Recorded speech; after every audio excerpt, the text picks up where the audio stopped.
program by Supplementary Volunteer Teacher Organization, and today in this video we are going to learn about third endocrine gland, that is thyroid gland. र आज हामी thyroid gland को बारेमा पढ्ने छौं र हामीले लास्ट क्लासमा hypothalamus र pituitary gland को बारेमा पढेको थियौ र आज हामी thyroid gland सुरु गर्न गइरहेको छौं र thyroid gland हाम्रो कहाँ प्रेजेन्ट हुन्छ भन्दाखेरि इट इज प्रेजेन्ट हियर है हाम्रो यो नेकमा यहाँनिर प्रेजेन्ट हुन्छ एउटा बटरफ्लाई शेपको ग्ल्यान्ड हुन्छ जो चाहिँ यहाँनिर नेकमा प्रेजेन्ट हुन्छ एन्टेरियर टु द ल्यारिङ्स है ल्यारिङ्स भनेको के हो जुन चाहिँ हाम्रो त्यो साउन्ड बक्स हुन्छ त्यो साउन्ड बक्सको अलिकति अगाडि एन्टेरियर है अगाडिपट्टि चाहिँ यो थाइरोइड ग्ल्यान्ड प्रेजेन्ट हुन्छ ओके र नम्बर 1 के हुन्छ यो इट इज बटरफ्लाई शेप है यो कस्तो हुन्छ बटरफ्लाई शेपको हुन्छ र it is present anterior to larynx. It is present anterior to larynx. Okay.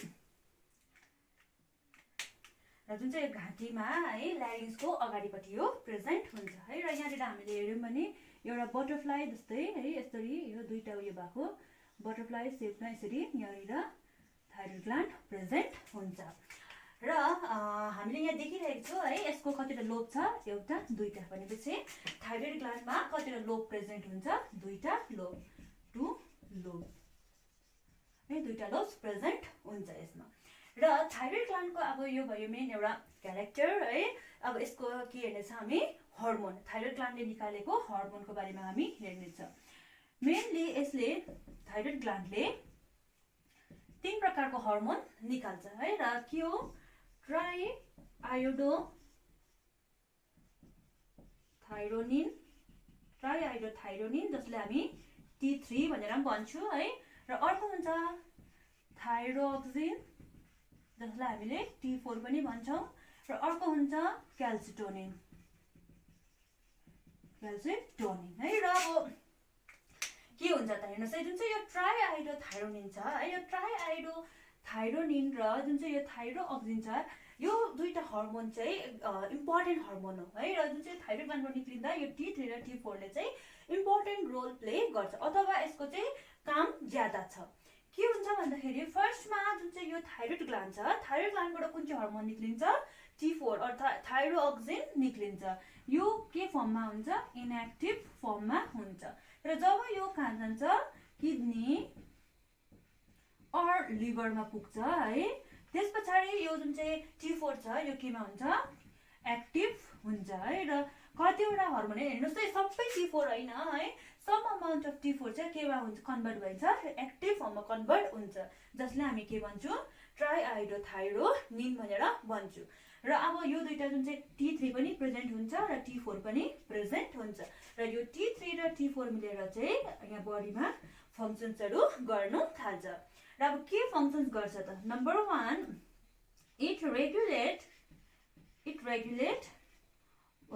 Buddies BMR है यसले के गर्छ BMR रेगुलेट गर्ने काम गर्छ बेसल मेटाबोलिक रेट है BMR भनेको बेसल मेटाबोलिक रेट र व्हाट इज BMR हेर्नुस् है what is basal metabolic rate यो चाहिँ अब ड्युरिङ रेस्ट है जब हामी रेस्ट गरिरहेको हुन्छ है हाम्रो फिजिकली हाम्रो के काम गरेको हुँदैन तर पनि हाम्रो जुन चाहिँ सेल्सहरु छ सेल्सले आफ्नो काम गरिरहेको हुन्छ ड्युरिङ रेस्ट है र रेस्टमा पनि हाम्रो भित्र चाहिँ बडीमा थुप्रै कामहरु भइरहेको हुन्छ र त्यो काममा जुन चाहिँ रेटले एनर्जी युज हुन्छ है त्यो रेट अफ एनर्जीलाई चाहिँ के भन्छ BMR है the rate of energy expanded by animal or human bodies during rest है रेस्ट हुँदाखेरि पनि रेस्ट गर्दाखेरि पनि जब बडीले जुन चाहिँ रेटमा एनर्जी युज गर्छ त्यो रेट अफ एनर्जीलाई चाहिँ के भन्छ BMR बेसल मेटाबोलिक रेट भनेर भन्छौं है अब हेर्नुस् है हामी रेस्टमा छौं तरै पनि के भइरहेको छ हाम्रो हार्ट बिट भइरहेको छ है आँखाले हेर्ने काम गरिरहेकै छ है हाम्रो जुन चाहिँ ब्रिदिङ छ सास फेर्ने काम पनि भइरहेको छ भनेपछि रेस्ट हुँदाखेरि पनि हाम्रो भित्र चाहिँ काम भइरहेको छ त्यतिबेला जुन चाहिँ काम गर्दाखेरि जुन चाहिँ एनर्जी चाहिन्छ त्यो बडीले जुन चाहिँ रेटमा युज गर्छ त्यसलाई चाहिँ के भन्दो रहेछ बेसल मेटाबोलिक रेट है र यो बेसल मेटाबोलिक रेटलाई रेगुलेट कोले गर्छ T3 and T4 है T3 र T4 ले गर्छ। र अर्को छ it regulate है, it regulate heart rate। र यसले अर्को के पनि गर्छ, हार्ट रेटलाई रेगुलेट गर्ने काम पनि गर्छ। र अर्को छ it increase growth rate है, ग्रोथ रेट पनि यसले के गरिदिन्छ, इन्क्रिज गरिदिन्छ। र last one is it help in the development of brain है, जुन चाहिँ ब्रेनको डेभलपमेन्ट हुन्छ त्यसमा पनि कसको हात हुन्छ, T3 र T4 को हात हुन्छ। र हेर्नुहोस् जुन चाहिँ यो ट्राइहाइड्रोथाइरोनिन र थाइरोक्सिन कहाँबाट निक्लिन्छ, थाइरोइड ग्ल्यान्डबाट निक्लिन्छ है। र यो हर्मोनहरूले चाहिँ बडीमा निक्लेर चाहिँ के काम गर्दो रहेछ त, मेन फङ्सन्स चाहिँ के हो, यो BMR है, रेगुलेट बडीमा जुन चाहिँ यो BMR छ यसलाई रेगुलेट गर्ने काम गर्छ। अब जब बडीमा है रेट अफ एनर्जी ज्यादा युज गर्नु थाल्छ बडीले है, एनर्जी ज्यादा युज गर्नु थाल्छ है, एनर्जी ज्यादा युज गर्यो भने त्यसै पनि हाम्रो के हुन्छ, यो हार्ट रेट इन्क्रिज हुन्छ। र जब एनर्जी ज्यादा भएपछि हार्ट रेट ज्यादा भएपछि हाम्रो जुन चाहिँ ग्रोथ हुँदैछ बडीको है, त्यो ग्रोथ के भएर जान्छ, छिट्टो भएर जान्छ। त्यसै कारणले गर्दा यो T3 र T4 ले के गर्छ, it also increase growth rate है। र लास्टमा यसले हाम्रो के पनि गर्ने काम गर्छ, ब्रेनको डेभलपमेन्टमा पनि यसको हात हुन्छ। र this 4 functions are the most important functions of T3 and T4। र यस्तै प्रकारले हाम्रो लास्ट हर्मोन क्याल्सिटोनिन है, क्याल्सिटोनिनको चाहिँ के काम छ main, it help in it decrease blood calcium level है, ब्लडको जुन चाहिँ क्याल्सियम लेभल छ त्यसलाई के गरिदिन्छ, डिक्रिज गरिदिन्छ। र कसरी भन्दाखेरि चाहिँ जब ब्लडमा क्याल्सिटोनिन प्रेजेन्ट हुन्छ है, यसले के गरिदिन्छ, इन द प्रेजेन्स अफ क्याल्सिटोनिन जुन चाहिँ बोन हुन्छ, बोनले चाहिँ ब्लडमा भएको क्याल्सियमलाई चुस्छ, एब्जर्ब गर्छ। र अब बोन त क्याल्सियम पाएर स्ट्रङ हुन्छ है, तर जुन चाहिँ ब्लड हुन्छ, ब्लडबाट चाहिँ क्याल्सियम लेभल घटेर जान्छ। र यो काम चाहिँ कसले गर्छ, calcitonin. Okay, this much for thyroid gland है, बुझ्नुभयो होला। थाइरोइड ग्ल्यान्ड बटरफ्लाई सेप्टको हुन्छ र यो कहाँनिर प्रेजेन्ट हुन्छ, हाम्रो नेकमा, नेकको पनि एन्टेरियर टु ल्यारिङ्स है, ल्यारिङ्सको अगाडिपट्टि प्रेजेन्ट हुन्छ। यसको दुईटा लोब्स हुन्छ र यहाँबाट 3 प्रकारको हर्मोन निक्लिन्छ, T3, T4 र क्याल्सिटोनिन। T3 र T4 ले यो फङ्सन्स गर्छ। र जुन चाहिँ क्याल्सिटोनिन छ, क्याल्सिटोनिनले ब्लडको क्याल्सियम लेभललाई घटाउने र बोनको म्याट्रिक्समा क्याल्सियम लेभल बढाउने काम गर्छ है। र अब आशा गर्छु तपाईँले यहाँसम्म बुझ्नुभयो होला। र अब हाम्रो नेक्स्ट इन्डोक्राइन ग्ल्यान्ड चाहिँ के हो, हाम्रो नेक्स्ट इन्डोक्राइन ग्ल्यान्ड चाहिँ हाम्रो पेनक्रियाज हुन्छ। ओके, र हामीले नेक्स्ट के छ, पेनक्रियाज छ है। र अब जुन चाहिँ यो पेनक्रियाज हुन्छ, यो पेनक्रियाजको फर्स्ट हामी लोकेसन हेरौँ, यो कहाँनिर प्रेजेन्ट हुन्छ भन्दाखेरि चाहिँ यो चाहिँ हाम्रो जुन चाहिँ यो स्टोमक हुन्छ है, स्टोमकको यो ड्युओडेनमको चाहिँ लुपमा प्रेजेन्ट हुन्छ है। र सपोज यो एउटा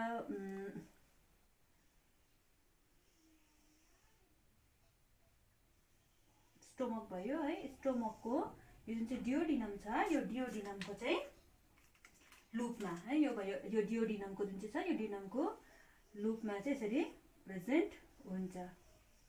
यो भयो पेनक्रियाज है। र जुन चाहिँ यो ड्युओडेनम छ है, यसको लोकेसन चाहिँ कहाँ हुँदो रहेछ, it is present in the loop of duodenum है, यो ड्युओडेनमको लुपमा प्रेजेन्ट हुन्छ। अर्को कुरा, it is a mixed gland है, यो के हो, एउटा मिक्स्ड ग्ल्यान्ड हो है। र यो मिक्स्ड ग्ल्यान्ड भनेपछि यसको के पार्ट्स हुन्छ, एउटा एक्जोक्राइन पार्ट्स हुन्छ र अर्को हुन्छ एन्डोक्राइन पार्ट्स हुन्छ है। र यो जुन चाहिँ एक्जोक्राइन पार्ट्स छ, एक्जोक्राइन पार्ट्स चाहिँ तपाईँको यो एकिनल सेल्स है, यो जुन चाहिँ यो पेनक्रियाजको एकिनल सेल्स छ, यो चाहिँ के हो, एक्जोक्राइन पार्ट्स। र यहाँबाट चाहिँ एन्जाइम्स निक्लिन्छ है, यहाँबाट के निक्लिन्छ, एन्जाइम्स निक्लिन्छ। र जसरी यो इन्डोक्राइन पार्ट्स छ, इन्डोक्राइन पार्ट्स चाहिँ आइलेट्स अफ ल्याङ्गरह्यान्स साइन्टिस्टको नाममा राखेको छ, ल्याङ्गरह्यान्स है, आइलेट अफ ल्याङ्गरह्यान्स। र यहाँबाट चाहिँ के निक्लिन्छ, हर्मोन निक्लिन्छ। र आज यस च्याप्टरमा हामीले यो एक्जोक्राइन ग्ल्यान्ड्सको होइन, तर हामीले एन्डोक्राइन पार्ट्सको डिटेल पढ्नुपर्छ। र जुन चाहिँ यो एन्डोक्राइन पार्ट्स छ है, यसमा पनि के छ, आइलेट अफ ल्याङ्गरह्यान्स है। र यो जुन चाहिँ आइलेट्स अफ ल्याङ्गरह्यान्स छ है, यो ल्याङ्गरह्यान्सको हामीले दुई प्रकारको हामी के देख्छौँ यसमा सेल्स देख्छौँ। एउटा हुन्छ अल्फा सेल्स र अर्को हुन्छ बीटा सेल्स है।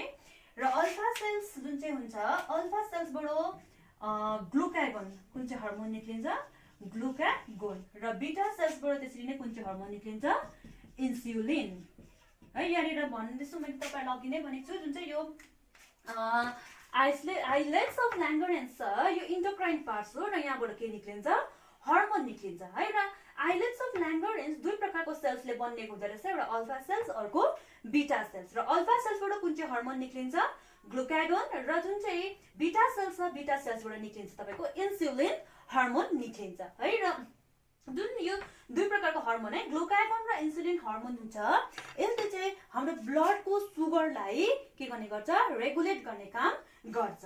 हेर्नुहोस् अब यहाँनिर जुन चाहिँ सुगर छ है, ग्लुकोज लेखौँ है। इक्जाम्पल्समा सपोज यहाँनिर ग्लुकोज है, ब्लडमा ग्लुकोज ज्यादा भयो भने यसलाई केमा कन्भर्ट गर्नु पर्यो, ग्लुकागोन ग्लुकागोन होइन, ग्लाइकोजनमा कन्भर्ट गर्नु पर्यो है। र अब फेरि ग्लाइकोजन ज्यादा, ग्लुकोज कम्ती भयो भने ग्लाइकोजनलाई केमा कन्भर्ट गर्नु पर्यो, ग्लुकोजमा कन्भर्ट गर्नु पर्यो है। र यसरी चाहिँ हाम्रो ब्लडको सुगर लेभल कन्ट्रोल हुन्छ है। र ग्लुकोज भनेको के हो, सुगर है सिम्पली। र जुन चाहिँ यो ग्लुकोजलाई ग्लाइकोजनमा कन्भर्ट कसले गर्ने काम गर्छ, इन्सुलिन है।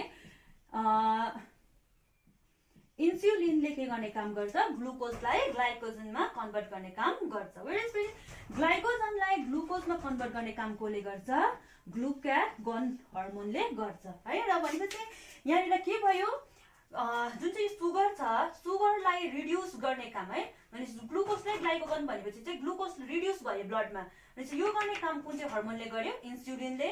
फेरि ग्लाइकोजनलाई ग्लुकोज भनेपछि यहाँनिर सुगर लेभल बढाउने काम चाहिँ कसले गर्यो, ग्लुकागोनले गर्यो है। यहाँनिर सुगर जुन चाहिँ ब्लडको सुगर लेभल इन्क्रिज कसले गर्यो, इन्क्रिज गर्ने काम ग्लुकागोनले गर्यो। र डिक्रिज गर्ने काम, रिड्युस, ब्लडको सुगर लेभल रिड्युस गर्ने काम चाहिँ कसले गर्यो, इन्सुलिनले गर्यो है। भनेपछि जुन चाहिँ यो पेनक्रियासबाट निक्लेको दुईटा हर्मोन ग्लुकागोन र इन्सुलिनको फङ्सन चाहिँ के रहेछ, it regulates blood sugar level है। र यहाँनिर यो दुईटाको फङ्सन्स है तपाईँहरूले बुझ्नुभयो होला है। म फेरि भन्दैछु, पेनक्रिया जुन चाहिँ छ है, यो एउटा के हो, फोर्थ इन्डोक्राइन ग्ल्यान्ड है, which is present in human body. र यो कहाँनिर प्रेजेन्ट हुन्छ, in the loop of duodenum है। यो चाहिँ यो डियोडिनम स्टोमकको अलिकति मुनि जुन चाहिँ यो डियोडिनम छ, डियोडिनमको लुपमा चाहिँ के प्रेजेन्ट हुन्छ, यो पेनक्रियास प्रेजेन्ट हुन्छ। यो पेनक्रियासलाई के भन्छ हामी, मिक्स्ड ग्ल्यान्ड है। मिक्स्ड ग्ल्यान्ड याद गर्नुहोस्, मैले तपाईँलाई पहिला ग्ल्यान्ड पढाउँदा है इन्डोक्राइन, एक्जोक्राइन र हेटेरोक्राइन ग्ल्यान्ड पढाएको थिएँ। र हेटेरोक्राइन ग्ल्यान्ड पढाउँदाखेरि इक्जाम्पल्समा मैले पेनक्रियास दिएको थिएँ। र हेटेरोक्राइन ग्ल्यान्ड भन्नु र मिक्स ग्ल्यान्ड भन्नु एउटै हो। र यो मिक्स ग्ल्यान्ड अथवा हेटेरोक्राइन ग्ल्यान्ड्सको कतिवटा भाग हुन्छ, दुईटा भाग हुन्छ, एउटा इन्डोक्राइन पार्ट्स हुन्छ, अर्को एक्जोक्राइन पार्ट्स हुन्छ। यो जुन चाहिँ एक्जोक्राइन पार्ट्स छ, एक्जोक्राइन पार्ट्स चाहिँ पेनक्रियासको कुन चाहिँ पार्ट्स हो, एकिनल सेल्स है। र त्यसरी नै इन्डोक्राइन पार्ट्स चाहिँ कुन चाहिँ हो, आइलेट्स अफ ल्याङ्गरह्यान्स। र जुन चाहिँ यो एकिनल सेल्स छ, acinar cells it is the exocrine parts. र त्यो कारणले गर्दा योबाट के निक्लिन्छ, थुप्रै एन्जाइम्सहरू निक्लिन्छ। त्यसरी नै यो जुन चाहिँ एन्डोक्राइन पार्ट्स छ, आइलेट्स अफ ल्याङ्गरह्यान्स, त्यसबाट के निक्लिन्छ, हर्मोन निक्लिन्छ। अब यो चाहिँ आइलेट्स अफ ल्याङ्गरह्यान्स है, दुई प्रकारको सेल्सले बनिएको हुन्छ। एक्चुअली तीन प्रकारको सेल्सले छ है, तर तपाईँहरूलाई यहाँनिर सिलेबसमा खालि दुई प्रकारको सेल्स मात्रै पढ्नुपर्छ, के सेल, अल्फा सेल्स र बीटा सेल्स। र अल्फा सेल्सबाट कुन चाहिँ हर्मोन निक्लिन्छ, ग्लुकागोन। र बीटा सेल्सबाट कुन चाहिँ हर्मोन निक्लिन्छ, इन्सुलिन। र यो दुईटा हर्मोन निक्लेर हाम्रो बडीमा के काम गर्छ, it regulates blood sugars level है। र कसरी चाहिँ रेगुलेट गरिरहेको छ त भन्दा, यदि ब्लडमा सुगर लेभल हाई भयो भने यसलाई ग्लाइकोजनमा कन्भर्ट कसले गरिदिन्छ, इन्सुलिन। भनेपछि जुन चाहिँ इन्सुलिन हर्मोन छ, यसले ब्लड सुगर लेभललाई के गरिदियो, रिड्युस, घटाइदियो है। वेयर जुन चाहिँ ग्लुकागोन छ, ग्लुकागोनले फेरि के गर्ने काम गर्यो, ग्लुकोज लेभल इन्क्रिज गर्ने काम गर्यो। र यसरी चाहिँ यो दुईटा हर्मोनले चाहिँ के गर्दैछ, ब्लडको सुगर लेभललाई रेगुलेट गर्ने काम गर्छ है। र हामीले आजसम्म टाटा इन्डोक्राइन ग्ल्यान्ड हेरिसक्यो के हेरेको थियो फर्स्टमा हाइपोथ्यालामस हेर्यो त्यस पछाडि पिट्युटरी ग्ल्यान्ड हेर्यो र त्यस पछाडि हामीले के हेर्यो थाइरोइड ग्ल्यान्ड र अहिले हामीले के हेर्यो पेनक्रियास हेर्यो है र हामीले 4 प्रकारको ग्ल्यान्ड हेरिसकेका छौं र हामी नेक्स्ट क्लासमा के हेर्नेछौं एड्रिनल ग्ल्यान्ड र गोनाड्स हेर्नेछौं र यहाँसम्म तपाईहरुले केही बुझ्नु भएन भने please go to our Facebook page or you can go also our website and message us so that we can clear your doubt. Thank you.